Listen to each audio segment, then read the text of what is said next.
হঠাৎ ঠন ঠন করে দরজার শিকল নাড়ার শব্দে ঘুম ভেঙে গেল আমাদের। শিকল নাড়তে নাড়তে কেউ একজন ভারী কি গলায় বললে, এই এই কে আছে ভিতরে? দরজাটা খুলুন, দরজাটা খুলুন বলছি। দরজায় দমাদম লাথি পড়তে থাকলো। অগত্যা উঠতেই হলো। তিনজনে পা টিপে টিপে দরজার কাছে গিয়ে খিলটা খুলতেই দরজাটা সশব্দে দু হাট করে খুলে গেল।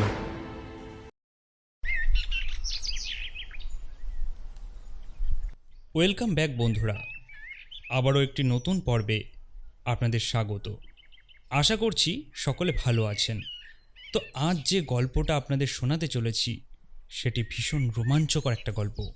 গল্পটি একটি পুরনো ভাঙা বাড়িকে কেন্দ্র করে। সেই রাতে তিন বন্ধুদের সাথে কি হলো সম্পূর্ণ ঘটনা দেখতে আজকের ভিডিওটি প্রথম থেকে শেষ পর্যন্ত দেখুন। আশা করছি গল্পটা আপনাদের সকলের ভালো লাগবে। তো শুরু হচ্ছে আজকের গল্প, পোড়ো বাড়ি।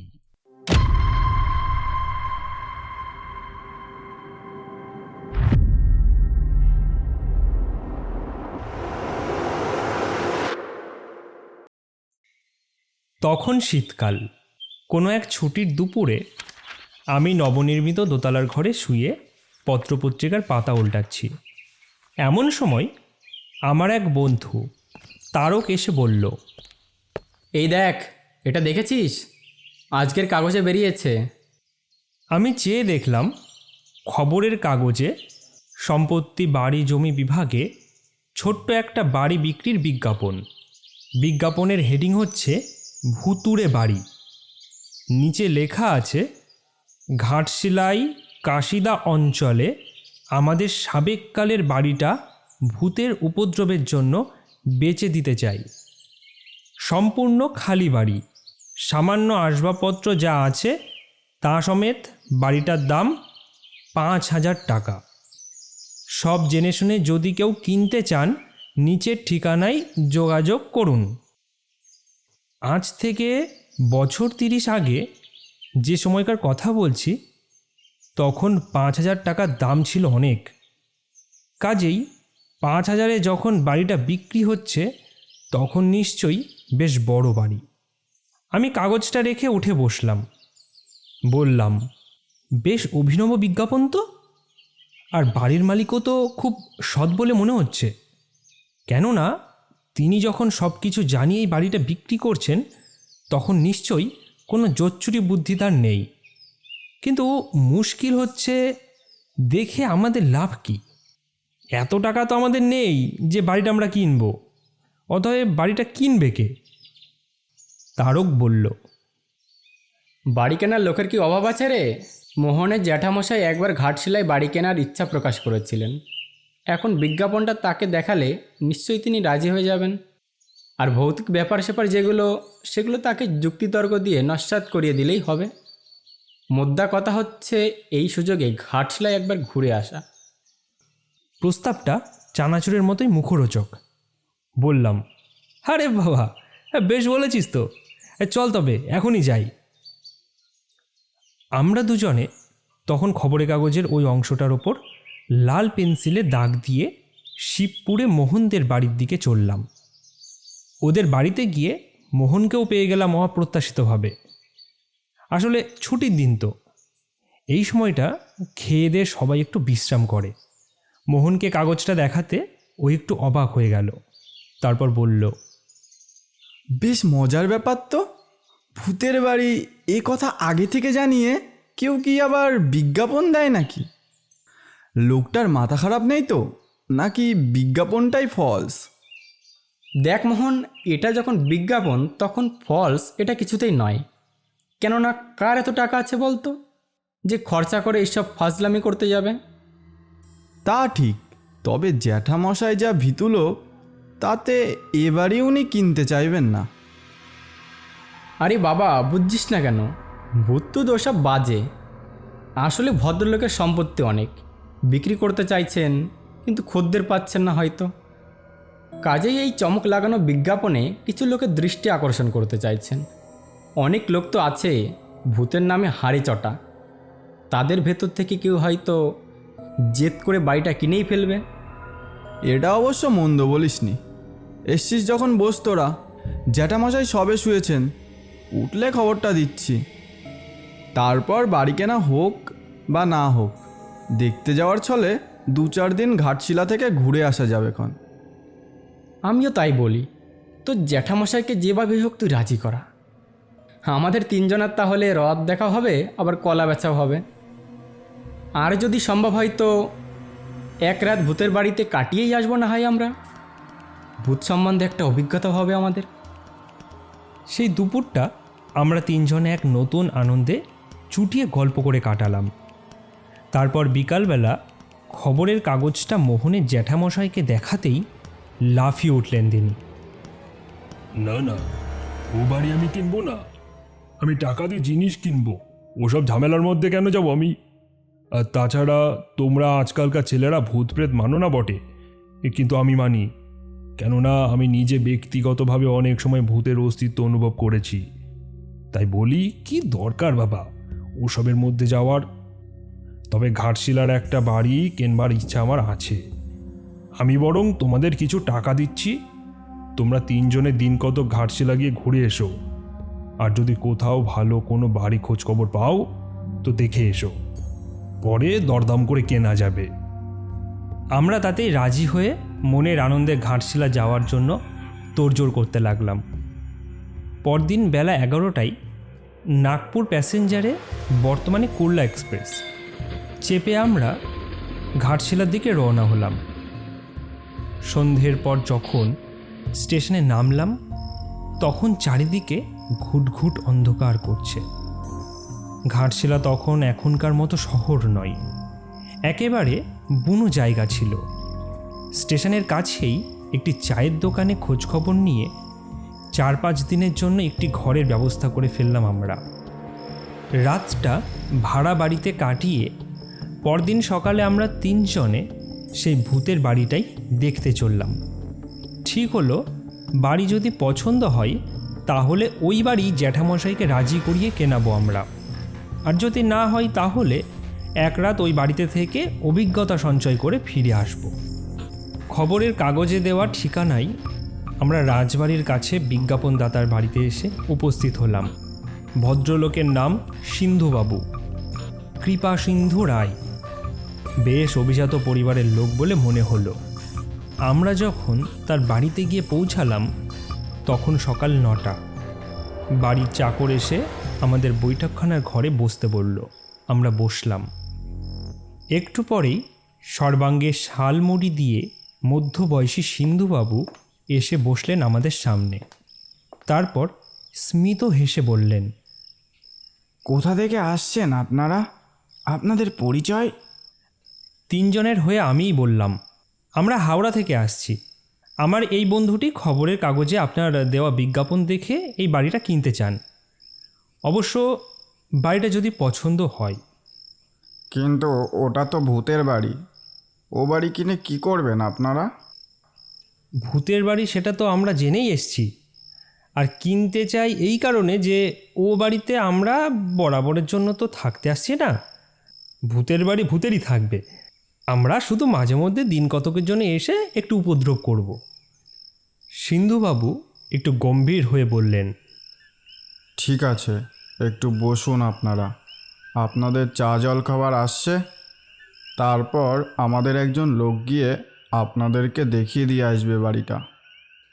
খানিক বসবার পরই চাকর এসে 1 প্লেট করে গরম হালুয়া এবং ধুমায়িত চা 1 কাপ করে রেখে গেল। আমরা তিনজনেই খেয়ে নিলাম সেগুলো। তারপর সিন্ধুবাবুর লোকের সঙ্গে চললাম বাড়ি দেখতে। কাশিদা নামক জায়গাটা এখান থেকে অনেক দূরে, তবু আমরা পায়ে হেঁটেই দেখতে গেলাম বাড়িটা। সিন্ধুবাবুর যে লোক আমাদের বাড়ি দেখাতে নিয়ে যাচ্ছিলেন তার নাম রাখালদা। রাখালদা যেতে যেতে বললেন, আপনারা কলকাতা থেকে এসছেন তো? তা বলছিলাম কি। মোহন বাধা দিয়ে বলল, না রাখালদা, আমরা মোটেও কলকাতার লোক নই, আমরা হাওড়ার লোক, শিবপুরের বাসিন্দা, হাওড়া থেকেই আসছি। সে যেখানকার লোকই হন না কেন, হাওড়া আর কলকাতা একই ব্যাপার। তা বলছিলাম কি, এ বাড়ি আপনারা কিনবেন কেন?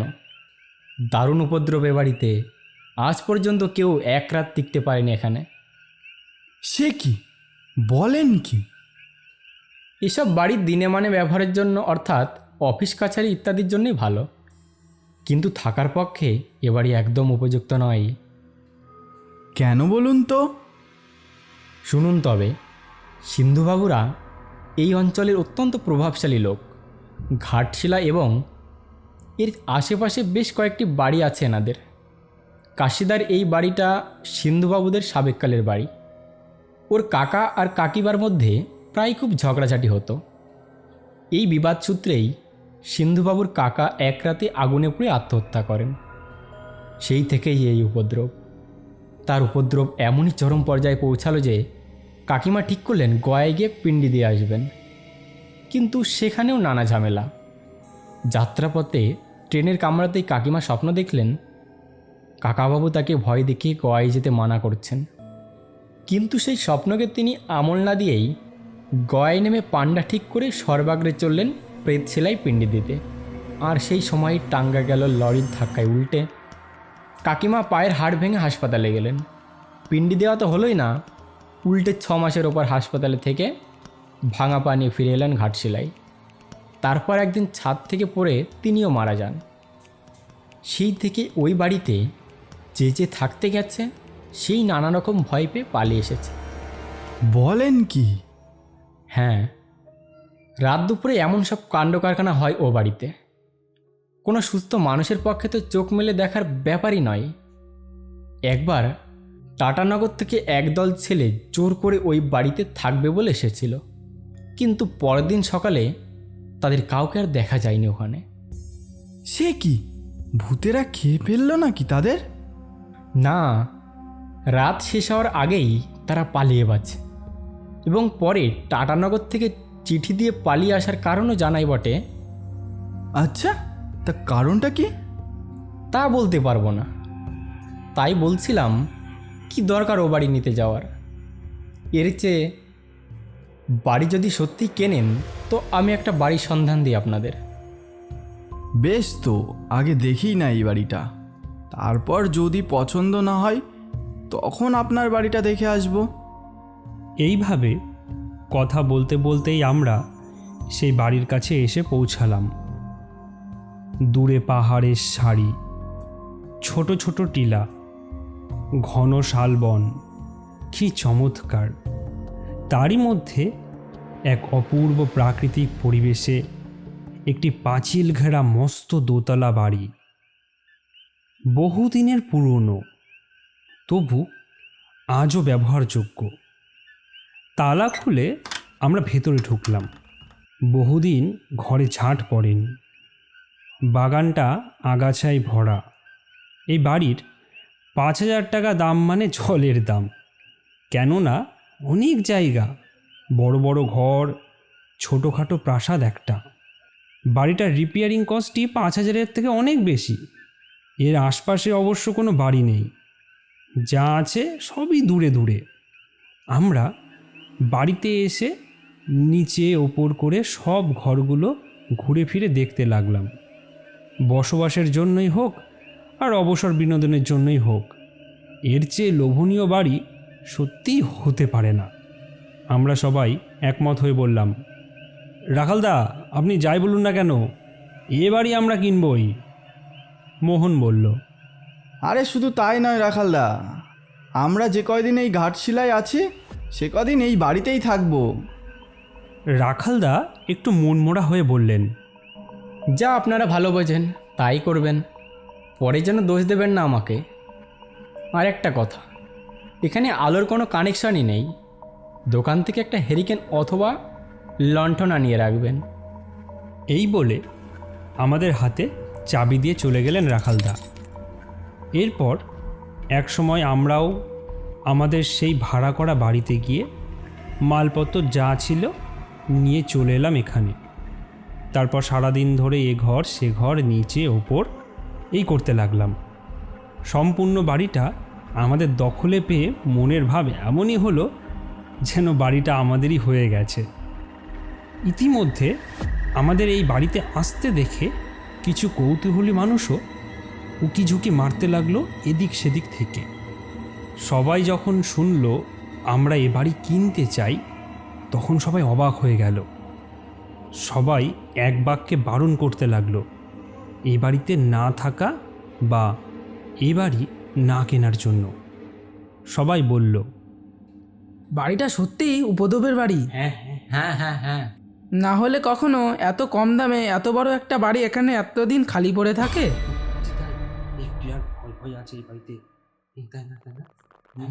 হ্যাঁ হ্যাঁ। আমরা সব শুনলাম, শুনে বললাম, তবু আমরা নিজেরা একবার পরখ করে দেখতে চাই। যদি সেরকম খারাপ কিছু না ঘটে তাহলে এ বাড়ি আমরাই কিনছি। অবশেষে আমাদের জেদ দেখে দু একজন একটু অন্য সুরে বলল, তাই একান্তই যখন কিনবেন আপনারা তখন 2-1 রাত এখানে থেকেই দেখুন। বাড়িটার বদনাম আছে ঠিকই, তবে সচরাচর কেউ তো থাকে না। এইভাবে মানুষজন সাহস করে এলে থাকতে থাকতে কি হয় কে বলতে পারে। দেখাই যাক না এতদিনে ভূতের উপদ্রব একটু কমেছে কিনা। হ্যাঁ হ্যাঁ, সাহস করে থেকেই যান। তাছাড়া আমরা যখন জেনে গেছি তখন আমরাও একটু সজাগ থাকব। যদি বেশি ভয়টাই পান তো ছাদে উঠে জোরে জোরে চেঁচাবেন, দল বেঁধে ছুটে আসবো আমরা, কেমন? আমরা জানলা দরজা বন্ধ করে ঘরে আলো জেলে 3 বন্ধুতে এই নির্জন বাড়িতে সত্যিকারের ভূত এলে কিভাবে মোকাবেলা করব সেই নিয়ে আলোচনা করতে লাগলাম। অনেক রাত পর্যন্ত আলোচনা করে যখন দেখলাম সব ভো ভা, তখন তক্তাপোষে পাতা বিছানায় মশারি খাটিয়ে আমরা 3 জনে জড়াজড়ি করে লেপ চাপা দিয়ে শুয়ে পড়লাম। শোয়ার সঙ্গে সঙ্গেই ঘুম। রাত তখন কত তাকে জানে। হঠাৎ ঠনঠন করে দরজার শিকল নাড়ার শব্দে ঘুম ভেঙে গেল আমাদের। শিকল নাড়তে নাড়তে কেউ একজন ভারিক্কি গলায় বললে, এই এই কে আছে ভেতরে? দরজাটা খুলুন, দরজাটা খুলুন বলছি। আমরা 3 জনেই উঠে বসলাম। মোহন বলল, কে কে ওখানে? কে তো দেখতেই পাবেন, দরজাটা খুলুন। আমরা উঠে গিয়ে দরজা খুললাম, কিন্তু কি আশ্চর্য, কোথায় কে? সব ফাঁকা। দালানের দরজাটাও খিল দেওয়া, যেমনকার তেমনই আছে। কে তাহলে কিভাবে এসে ঘুম ভাঙাল আমাদের? ভয়ে বুকের রক্ত হিম হয়ে এলো। একটা ঠান্ডা স্রোত নেমে এলো পিঠের শির দ্বারা বেয়ে। আমরা আবার দরজা বন্ধ করে শুতে এলাম, কিন্তু এসে দেখি অসম্ভব ব্যাপার। এরই মধ্যে আমাদের তক্তাপোষটা ঘরের উল্টো দিকে নিয়ে যাওয়া হয়েছে এবং আমাদের বিছানাও দখল করেছে কারা। দেখলাম আমাদের লেপটা মুড়ি দিয়ে কারা যেন 2 জনে শুয়ে আছে। লেপটা এমনভাবে ঢাকা যে মুখ দেখতে পাচ্ছি না তাদের, শুধু মাথা দুটো দেখা যাচ্ছে। আমরা যত জোরে লেপটা তাদের গা থেকে ছাড়িয়ে নেওয়ার চেষ্টা করলাম, তারা তত বেশি আঁকড়ে ধরতে লাগলো লেপটাকে। অবশেষে অনেকক্ষণ টানা হ্যাচড়ার পর লেপ আবার আলগা হয়ে গেল। বিছনা থেকে লেপটা উঠিয়ে নিয়ে দেখলাম কেউই নেই ভেতরে। আমরা 3 জনে আবার তক্তাপোষটাকে যথাস্থানে ফিরিয়ে এনে ফের লেপের তলায় ঢুকে পড়লাম। তারক বলল, না ভাই, কাজটা ভালো করিনি। এতগুলো লোকের কথা ঠেলে এই বাড়িতে রাত কাটাতে এসে খুবই অন্যায় কাজ করেছি। এখন ভালোই ভালোই ফিরে যেতে পারলেই বাঁচি। উফ, কি সাংঘাতিক। আমি তো ভয়ে কোনো কথাই বলতে পারলাম না। মোহন বলল, সকালটা একবার হলে হয়। এর আগে সত্যি কথা বলতে কি ভূত পেতে আমি বিশ্বাস করতাম না, অথচ আজ যা দেখলাম একে মনের ভ্রম বলে উড়িয়ে দেওয়ার মতো মানসিকতাও আমার নেই। এ বাড়িতে আর এক মুহূর্তও থাকা উচিত নয়। আমরা ভয়ে জড়সড় হয়ে আরও কিছু ঘটে কি না দেখবার আশায় জেগে রইলাম। ঘুম তো এলোই না, ঘুমোতে সাহসও হলো না। ঘুমিয়ে পড়লে আবার যদি শিকল ঝনঝন করে। বেশ কিছুক্ষণ শুয়ে থাকার পর আমরা দালানে একটা খটখট শব্দ শুনতে পেলাম। মনে হলো কে যেন চটি পরে পায়চারি করছে। দালানের এক প্রান্ত থেকে ও প্রান্ত পর্যন্ত একবার যাচ্ছে, একবার আসছে, তারপর আবার সেই ঝনঝন করে শিকল নাড়ার শব্দ। সভয়ে আমরা তিনজনে তিনজনকে জড়িয়ে ধরলাম। কেউ আর উঠলাম না দরজা খুলতে। শিকল ঝনঝন করে বেজেই চলল। তারপরই শোনা গেল আবার আগের মতোই ক্রুদ্ধ কণ্ঠস্বর। কারা আছে ঘরের ভিতরে? দরজাটা কখন থেকে খুলতে বলছি, দরজাটা খুলুন। কারা আছে ঘরের ভিতরে? দরজাটা খুলুন। কতক্ষণ ধরে দরজাটা খুলতে বলছি, দরজাটা খুলুন, দরজাটা খুলুন বলছি। কে খুলবে দরজা? আমরা তখন আতঙ্কে নীল হয়ে উঠেছি ক্রমশ। কে বা যাবে দরজার কাছে? উঠে দাঁড়াবারও যে শক্তি নেই কারোর। ক্রুদ্ধ কণ্ঠস্বর আবার শোনা গেল। দরজা না খুলে কিন্তু ভয়ানক ব্যাপার হবে। খোলো বলছি, না হলে কিন্তু ভেঙে ঢুকবো।